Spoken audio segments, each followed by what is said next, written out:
Welcome to Life Change and Transformation, episode number 2. I'm here with Maeve Langford again here from the Emerald Coast of Ireland, and I'm in Canada. I'm in Alberta, and my name is Gary Benoit. I'm happy to be here with you. This is going to be quite a journey for us the next little while here. We're pretty excited to have you all here and to be talking a little bit today. We're talking about vision today, about vision and how important it is, and maybe what it means to have that vision and be clear. Maeve is a transformational life coach, and she has so much knowledge around this piece of it. So I'm going to let her kick this one off, and away we go. Thanks so much, Gary. And I think it's one thing to have knowledge, but it's another thing to have a lived experience of it. And that's something that we can both speak to. But let's just frame it a little bit for you, the listener. So if you've never heard either of us speak about this before, or if you're not familiar with the concept of a vision, it's really being intentional about your life. And I think the best kind of phrase I've ever heard was from Stephen Covey, where he says you have to start with the end in mind. And if we don't know what it is we're trying to create, then you never know if things are an opportunity. It's really hard to make decisions because is it going to take you where you want to go? If you don't know where you want to go, you don't know if it's going to take you there, and on it goes. So I always say to people that giving yourself the gift of a vision, I mean, only you or I can do that for ourselves. In the absence of it, we kind of live out other people's vision for our lives, I suppose, whether it's our parents or teachers or society, culture. But to give that gift to ourselves, to spend a bit of time to just say, well, what do I want to experience here? Like, what do I want in my relationships, in my health, in my career, in my time and money freedom? I really encourage people to have a full spectrum vision. And most people don't do that, you know. And if you're listening today, like you probably don't have a vision for your life. And most people spend more time planning their summer vacation than they do planning their lives. And then they wonder, why am I not having a good time here? Or that kind of familiar feeling of, there's got to be more to life than this. And we've both been there, Gary, haven't we? Where Absolutely. We woke up and kind of thought, got to be more to life than this. So your vision then is the go-to tool, I believe, when you're having those moments. I would agree. Yeah, 100%. Like, I can only reflect back and I look at where I've come from and through, and really my biggest growth moments have been around the fact of having an idea, right? I love the quote, start with the end in mind. It's no different than if you're going to get in a car and drive somewhere. If you don't know where you're going, you don't know what route you're going to take to get there, right? And so in the absence of that destination or that place you want to be, right, you can't put it in the GPS. You can't even start the map in the GPS, right? It just shows you the map of wherever you're at. And so, vision is such a powerful tool as well. And sometimes we come by it by mistake. Sometimes we have an idea, right? But I think spending some time around that piece around having, how clear is it, right? Being super clear. How can you feel it? Can you touch it? Can you taste it? Like that to me is where I've found my biggest ability to find the plan, right? If I could sit down and really have that image in my head of what it looks like, and it doesn't have to be outrageously different than what you've got, but maybe it's just a little bit more clear than what you're already doing, right? Yeah, exactly. And in when I'm working with my clients, and I know you'll be familiar with this idea as well, that we're like, it's not like we don't know what the vision is. We just haven't always kind of said, oh yeah, that's it. So like, we constantly getting this guidance. I often talk about how we're spiritual beings having a human experience, and we're getting these prompts all the time from spirit or life, God, the universe, however you conceive of it. And they're two prompts: our longings and our discontents.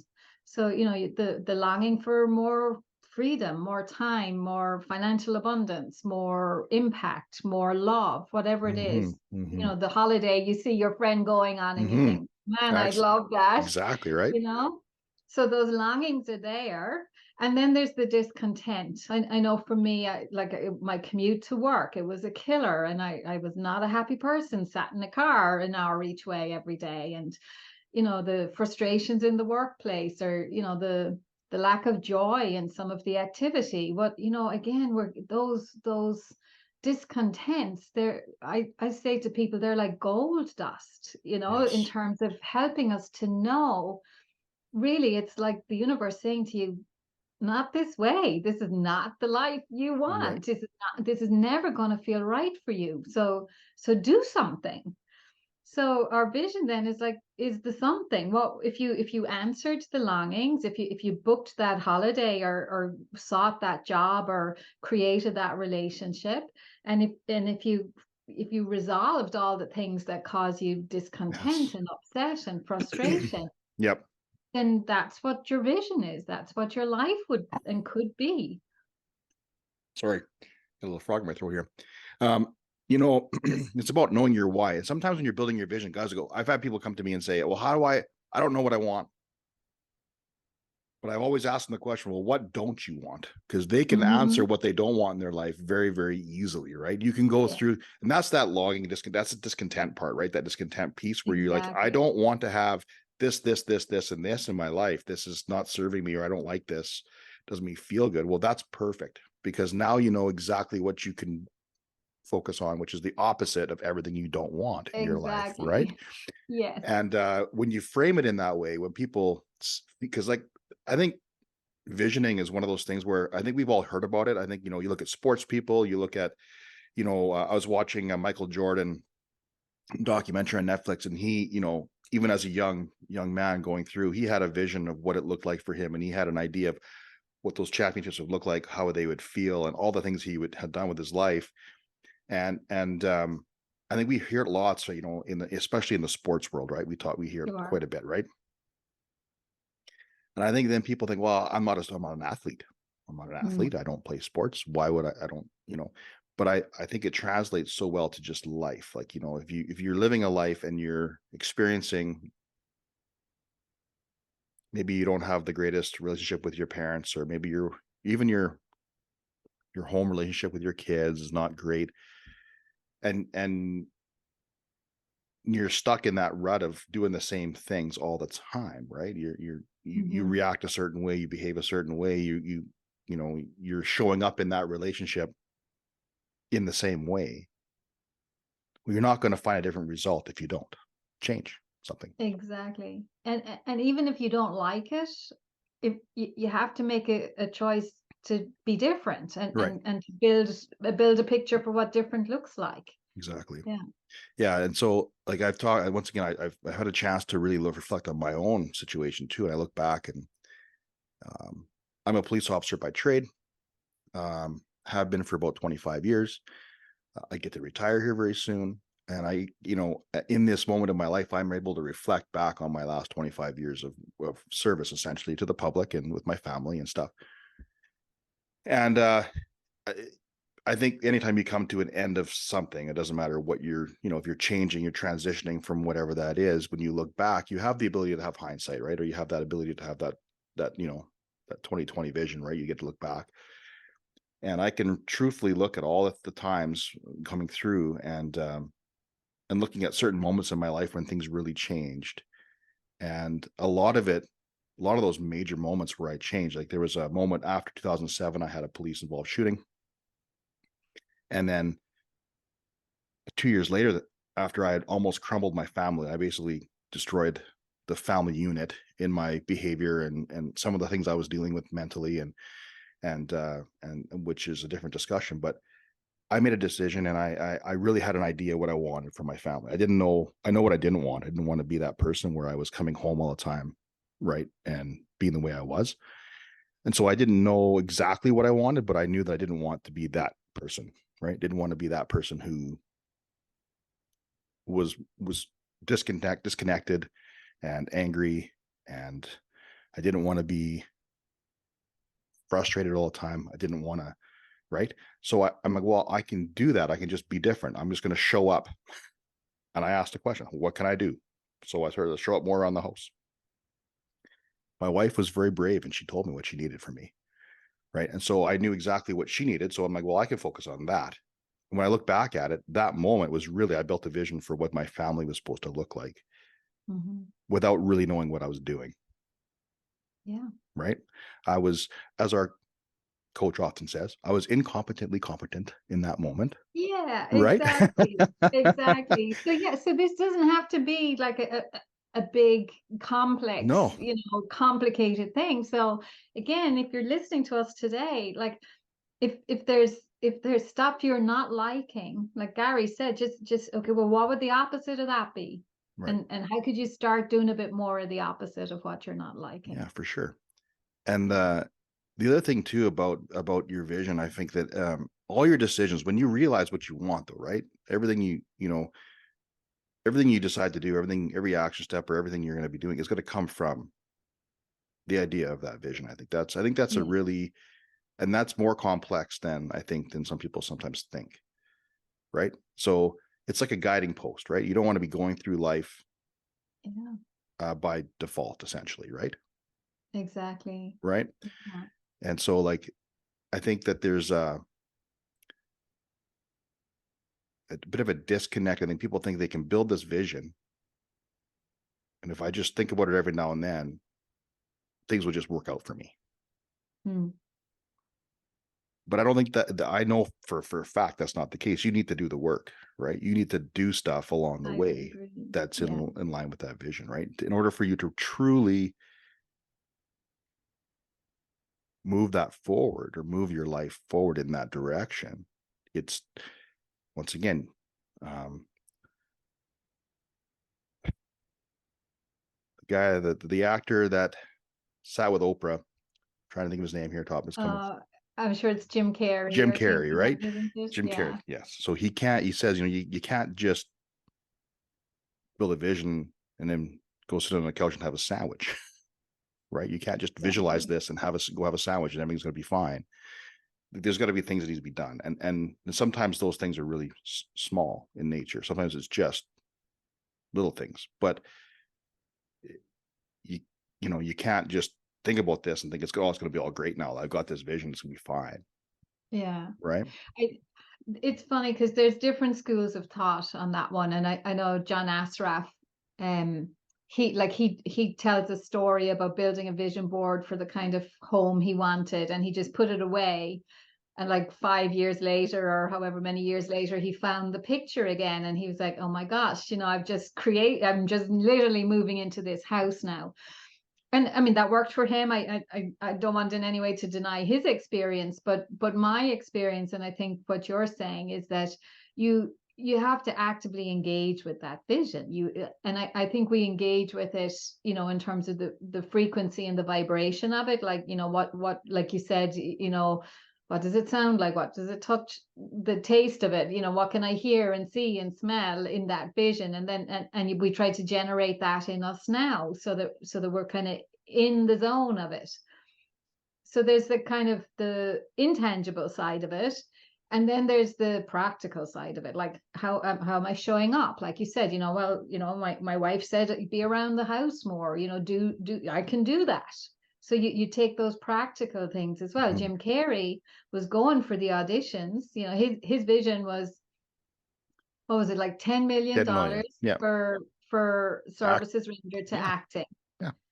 And so the intangibles for him was he'd go up Mulholland Drive and imagine that he had a check written out for $10 million. It's such a great story. And he'd Hmm. carry that check around, and he'd look at it and imagine getting it, and he'd imagine himself on the phone to directors and talking about things.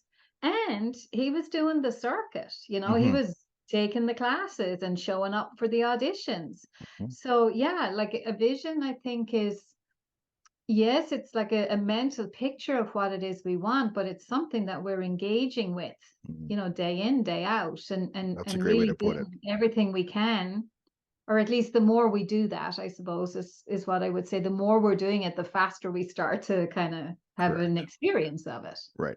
And I would argue the other guy that had the vision board and saw that and put it away, he still triggered something in his particular activating system, He right? must have, yeah, And so I would agree. ultimately, he may not have focused on the actual house that he was moving into. Like he would, I've got a vision board too. I know exactly what my place is going to look like, Hmm. and I don't connect with that vision board every day, right? However, I know that I've triggered something in my reticular activating system, and as I continue to work towards the greater vision of what I want for my life, I think there would still be action steps for him to get to where he's got to go. Yes, And I'm then all of a sure. sudden he realized, oh my goodness, I'm in this place that I put that on this board. Yeah. Right. So I think that it's still important to understand. I think that which is a great experience. I think that's a really cool story to have that there. Right. If you've triggered it, if you've thought about it, at least maybe then you're still interested in it. It's no different than my son and I have a funny game. He's 17 years old. We play the punch buggy game, the Beatles, Volkswagen Beatles. No, is that something that happens in Ireland? No. No, I don't So think so. over here, if we see like a Volkswagen Beetle, it's called a punch buggy. And so you give the guy Okay. a little tap or whatever when you see one. And you Ah, say okay. punch buggy, whatever color, no returns kind of thing. Okay. And we started this game. I don't know. He must have been 10 or 11 when he figured out as his kids, right? As kids learn, right? So him and I adopted it, and we've been playing it kind of off and on forever. But everywhere I go, I see these little Volkswagen Beetles. You think there's not that very many of them out there because they're not that, it can't be that popular of a Yeah. car. But Yeah. man, everywhere I go, I see them absolutely everywhere. And it's just a great, it's a great example of, because we've been doing it for so long. I don't have to think about looking for the beetle. What you're looking for But is, I yeah. see them anyway. Right. Yeah. I see them anyway. Everywhere I go, oh, there's a beetle. Oh, there's one there. I'm at work. I'm like, Jesus, there's like hundreds of these cards around. Right. And so it's such an interesting thing because over time, I think if you build that muscle, always connecting with your vision. You're always doing those, those action steps, those daily connections, whatever that is for your vision. Eventually, over time, it becomes just second nature to think like that and to do that. And then Yeah. you don't have to think about it as much and you're still connecting with it, which is kind of Yes. cool. Yes. Yes. Yeah, absolutely. Absolutely. So yeah, you were mentioning vision board there. So again, if you're listening, a vision board is an expression of the vision, I suppose, Yeah. and it can be really powerful because the mind thinks in pictures. So a vision board is kind of where any of us might have, pictures that represent the house or the relationship or the health or, the time freedom, whatever it is, the financial freedom. And those pictures kind of capture the essence of it. And I suppose the idea is that when we see it, it's kind of bringing us into the zone and reminding us of what it is we're focused on. And yeah, it can be a really nice way to engage with our vision regularly, but not Mm-hmm. essential, but definitely effective. Yeah, my vision board's a piece of paper with a bunch of printout pictures. Like, I mean, it's not a board per se, as like, Mhm. some people have like those cork boards or whiteboards or whatever. I don't have Yeah, actually yeah. one of those. I just literally have an 8x10 piece of paper. I printed off my computer with I did call it and I went into Canva. We threw some pictures in there and we printed it off. And Great. it's just beside my bed. It's just a piece of paper, right? And I see it every day when I get up and I see it when I go to bed. Yeah, wonderful. I don't study it. I don't, right? But I know it's there and I know what's on it. And so it just reminds me, right, of what it is that I'm driving for. Yeah. I think writing your vision down. I want to talk about writing your vision down because Mm. I think that's a really powerful exercise.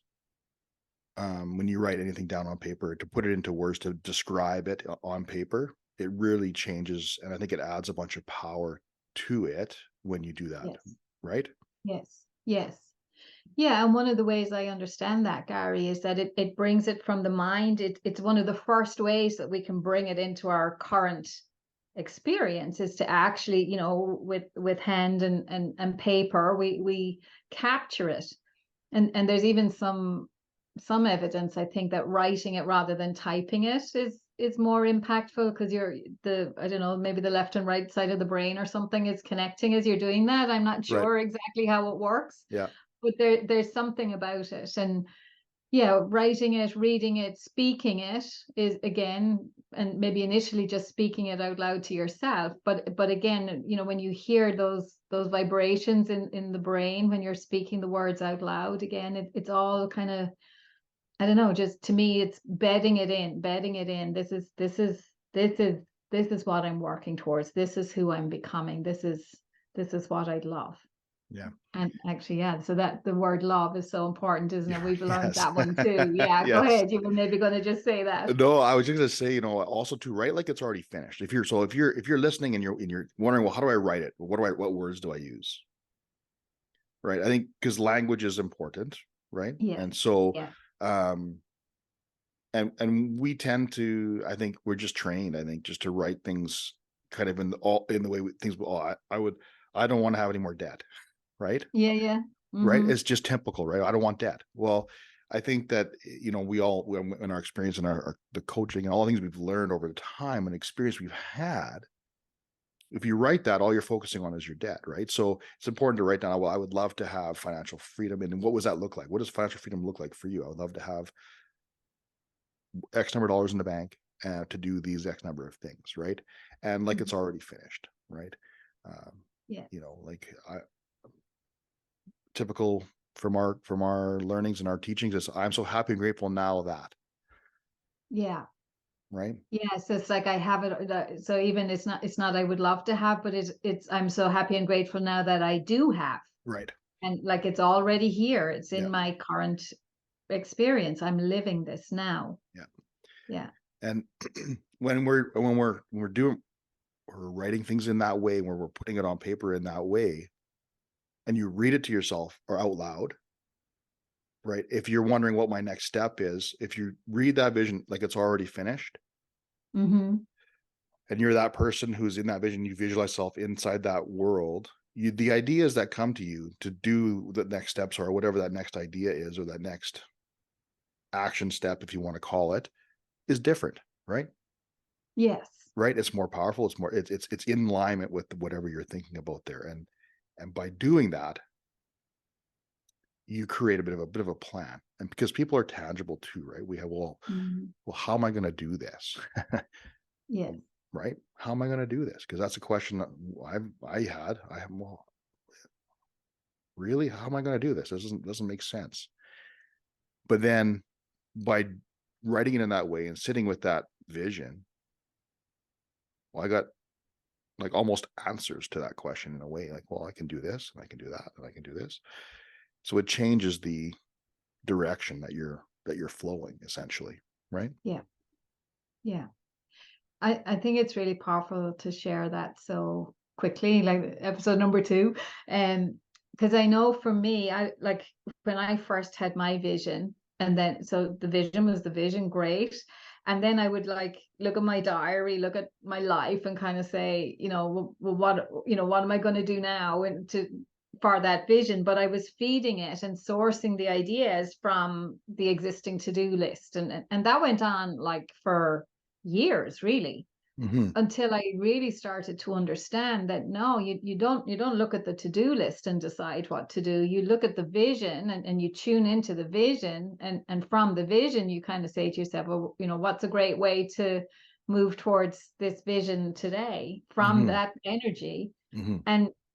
And you get ideas, and sometimes they might be similar ideas to what's on the to-do list, but I think when it comes from the vision and you serve it from the vision, you take the action from the vision, the the impact of that, the ripple effect of that action, when it's being fed from the vision as opposed to from gotta do it and hustle and push energy, it goes out in a way that allows things to come back in a different way, and the impact of those actions are completely different depending on the energy that goes into taking them. Mm-hmm.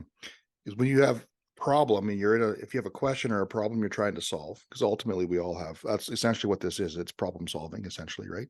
Mm-hmm. For your life. If you're coming from the energy of the problem, there's no solution there, right? It's the same energy. You can't, right? You have to change the energy or the frequency of that to get the answer to that particular, right? Yes. And of course, it is pretty deep on episode 2.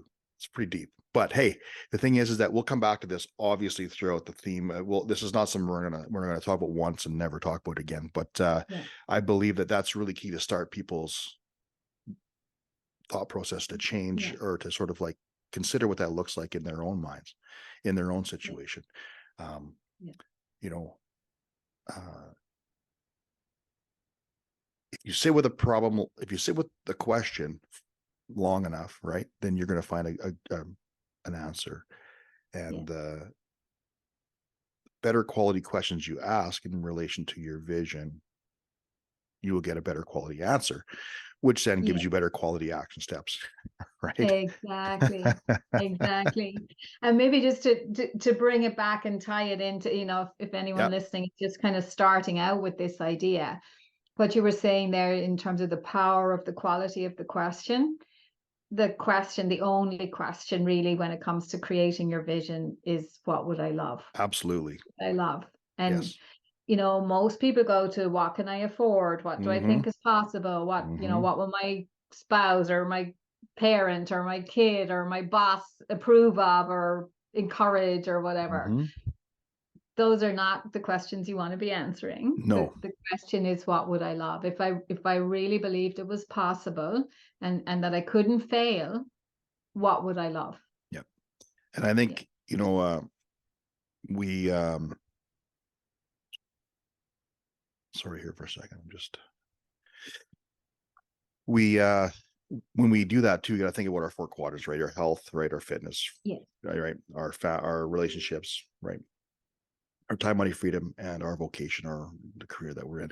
And so, if you ask that question in each of those four areas, you can really build a very good Yeah. around Full life. Full life. full life. Yeah. So Yeah. yeah, that that is amazing. I really love that. The question, that question has been a question I ask myself quite a bit. I sit with that question a lot, Yeah. because it's really, really important to know what it is we actually, you know, would love in our lives, Yeah. for sure. Yeah. And well, I mean, we're coming near the end. Coming near the end.